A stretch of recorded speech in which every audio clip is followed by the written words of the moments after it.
오늘도 참으로 좋은 날입니다. 하나님의 놀라운 또 축복과 은혜와 인도하심이 또 여러분 삶에 넘쳐나길 바랍니다. 어제와 오늘 이틀에 걸쳐서 계속 비가 오고 있습니다. 또 우리의 마른 심령 위에도 하나님의 은혜와 또 성령의 또 단비가 또 풍성하게 뿌려져서 우리가 기도하고 또 하나님의 말씀이 심겨진 것들이 아름답게 열매 맺힐 수 있기를 바랍니다. 자, 오늘 우리에게 말씀을 전해주실 선교사님은 파키스탄에서 사역하시는 윤갈렙 선교사님입니다. 계속적으로 위에서 기도해 주시기 바랍니다. 자, 오늘 말씀 고린도전서 3장 1절에서 15절까지의 말씀입니다. 형제들아, 내가 신령한 자들을 대함과 같이 너희에게 말할 수 없어서 육신에 속한 자 곧 그리스도 안에서 어린아이들을 대함과 같이 하노라.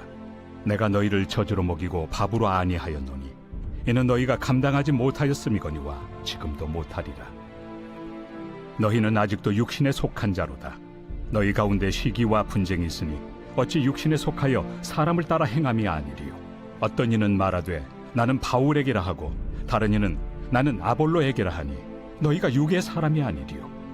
그런즉 아볼로는 무엇이며 바울은 무엇이냐? 그들은 주께서 각각 주신 대로 너희로 하여금 믿게 한 사역자들이니라. 나는 심었고 아볼로는 물을 주었으되 오직 하나님께서 자라나게 하셨나니 그런즉 심는 이나 물 주는 이는 아무것도 아니로되 오직 자라게 하시는 이는 하나님뿐이니라. 심는 이와 물 주는 이는 한 가지이나 각각 자기가 일한 대로 자기의 상을 받으리라. 우리는 하나님의 동역자들이요 너희는 하나님의 밭이요 하나님의 집이니라. 내게 주신 하나님의 은혜를 따라 내가 지혜로운 건축자와 같이 터를 닦아두매 다른 이가 그 위에 세우나 그러나 각각 어떻게 그 위에 세울까를 조심할지니라. 이 닦아둔 것 외에 능히 다른 터를 닦아둘 자가 없으니 이 터는 곧 예수 그리스도라.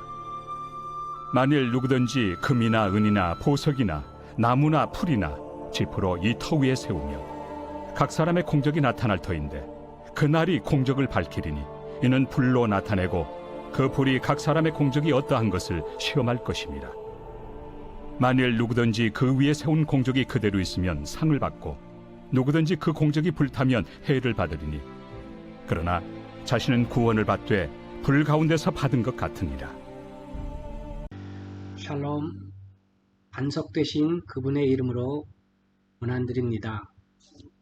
저는 서쪽 아시아의 맨 끝에 있는 나라 파키스탄에서 지역개발과 사역 등을 하고 있는데 한 4년 전쯤 15평 정도 되는 공간에 센터를 지은 적이 있습니다. 주일학교도 운영하고 성경 공부도 하는 등 귀하게 쓰임받는 장소인데 당시에 예산을 아끼느라 직접 설계도 하고 현지 인부들이 일할 때 여러 부분을 참여하며 만들었지요. 약 4년이 지났는데 바닥과 벽에 약간씩 금이 가는 현상이 나서 전문가의 조언을 들어보았습니다. 그랬더니 원래 쓰레기 처리장이었던 땅이라 기초공사를 할 때 바닥을 더 파내고 시멘트 콘크리트를 쳐서 더 튼튼히 했어야 한다는 것이었습니다. 다행히 1층 건물이라 그냥 사용하는데 위험하지는 않지만 2층 이상으로 건물을 올리거나 하면 위험할 수도 있다는 소견이 나왔습니다. 기초가 얼마나 중요한가를 다시 생각하게 하는 경험이었지요. 오늘 본문 9절에서 11절을 먼저 살펴보겠습니다. 우리는 하나님의 동역자들이요 너희는 하나님의 밭이요 하나님의 집이니라. 내게 주신 하나님의 은혜를 따라 내가 지혜로운 건축자와 같이 터를 닦아둠에 다른 이가 그 위에 세우나 그러나 각각 어떻게 그 위에 세울까를 조심할지니라. 이 닦아둔 것 외에 능히 다른 터를 닦아둘 자가 없으니 이 터는 곧 예수 그리스도라. 건물을 세우거나 농사를 지을 때 가장 중요한 것은 터를 닦는 일입니다. 터가 잘못되면 공들여 올린 건물이 무너질 수도 있고 농사가 잘 안 될 수도 있지요. 그렇다면 나는 과연 예수 그리스도라는 반석 위에 건물을 잘 짓고 있는 것일까요? 예수님은 누가복음 6장 49절에 이렇게 말씀하고 계십니다. 듣고 행하지 아니하는 자는 주체 없이 흙 위에 집 지은 사람과 같으니 탕류가 부딪힘에 집이 곧 무너져 파괴됨이 심하니라 하시니라. 듣고도 행하지 않으면 반석 위가 아닌 흙 위에 집을 짓고 있는 것과 같다는 뜻입니다. 하나님께서 이 사실을 깨닫게 하신 이유는 내가 흙 위가 아닌 반석 위에 집을 짓기를 원하시기 때문일 겁니다.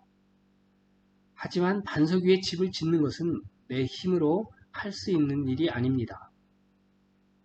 변화하지 않는 나는 듣고 행하기보다 듣고 무시하는 경우가 훨씬 많기 때문입니다. 하나님, 저는 할 수 없습니다. 주님께 구하오니 제가 하나님이 없으면 돌아갈 흙 같은 터 위가 아니라 예수 그리스도라는 반석 위에 집을 지을 수 있도록 이끌어 주시고 지혜와 능력을 더하여 주옵소서. 라는 자기 성찰의 기도가 있어야 할 것입니다. 계속해서 10절에서 15절은 이렇게 기록하고 있습니다. 만일 누구든지 금이나 은이나 보석이나 나무나 풀이나 집으로 이 터 위에 세우면 각 사람의 공적이 나타날 터인데 그날이 공적을 밝히리니 이는 불로 나타내고 그 불이 각 사람의 공적이 어떠한 것을 시험할 것이니라. 만일 누구든지 그 위에 세운 공적이 그대로 있으면 상을 받고 누구든지 그 공적이 불타면 해를 받으리니 그러나 자신은 구원을 받되 불 가운데서 받은 것 같으리라. 터 위에 집을 세울 재료들이 금, 은, 나무, 풀 등 다양합니다. 그런데 재료들 중에 뜨거운 불 가운데 그대로 집의 형체를 유지할 수 있는 재료는 없습니다. 아무리 화려한 재료를 가지고 집을 짓는다고 하더라도 불 앞에 들어서는 타들어갈 재료가 될 것입니다. 그렇다면 나는 어떤 재료로 집을 지어야 할까요? 바로 말씀이지요. 소멸하시는 불 앞에 소멸되지 아니할 것은 하나님 자신밖에 없으십니다. 그분 안에 있어야 안전할 것입니다.